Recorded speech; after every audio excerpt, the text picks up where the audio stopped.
From the kitchen of the cabin, it's the 5 Games for Doomsday review. Betrayal Legacy. I revel in the B-movie. I grew up in the 80s where, with Gremlins and Critters, the B-movie climbed up to the A grade.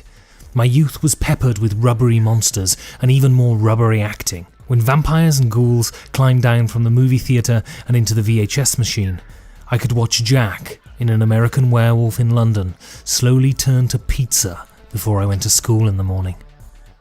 I had a great tutor in the schlock of B-movie horror. My mother was obsessed with horror, her bookshelf a row of garish foil-embossed Kuntzes, Kings and Barkers.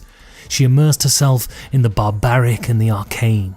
Her escape lay in murders and monsters. Like mother, like son. I was fascinated by horror and still am. Pennywise, Pinhead and Kurt Barlow, the slaughtered lamb and the dream-haunted boiler room below the high school. Horror movies are the roller coaster rides of cinema, all increased heart rates and controlled fear. We allow those demonic carnies, Wes Craven, Toby Hooper and John Carpenter, to strap us in, pull the levers, and we holler and whoop as we're propelled up and down and side to side.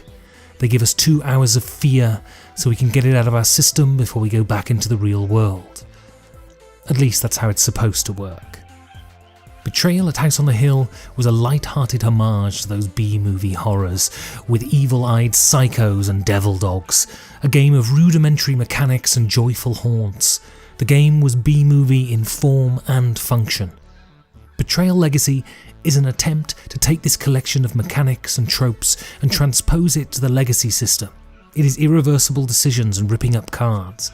And in this serious but not so serious implementation, the Legacy system has truly found its home. Betrayal Legacy is a game that compels you to say yes. There is no doubt that the game is mechanically rigorous enough to deliver a robust experience, but to truly revel in the delightful and occult absurdity of the game, you have to follow all of its dictates to the letter, like a Crowleyan ritual. There are so many things the game asks you to do, from incantations to yelling "boo!"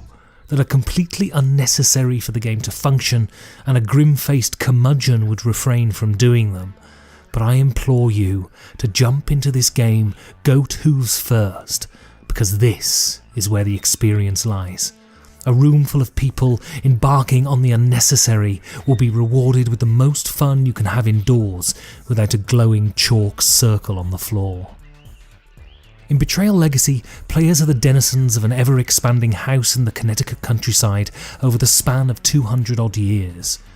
Players explore the mansion, picking up objects, making them their family heirlooms, and revealing omens that portend disaster, until the conditions are met and that disaster strikes. The game operates on a dual narrative structure that is familiar from Monster of the Week shows like The X-Files.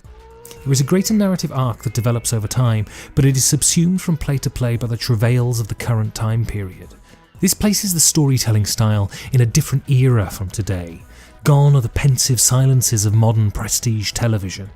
Instead, you are delivered the delightfully preposterous in bite-sized chunks that hurtle towards action and resolution in every episode. This is not high-minded, but wonderfully pulpy, and suits the genre perfectly. As the greater story unfolds, you are left in no doubt that no punches have been pulled with regards to occult silliness, and it is this silliness that drives the game along. Legacy games are all about delivering story, and there is no Legacy game that does this better than Betrayal. There are so many aspects of the Legacy system that fit with this game so well that it seems that every other Legacy game was just a dress rehearsal for this. Players can heirloom their items, which will make them stronger for you if you hold them, but they also return game after game, carrying with them the echoes of former characters and former plays, and are a gleeful reminder of the bloody past of the house. Destroying components is not simply a gimmick, but a demonstration of the many repercussions of your actions.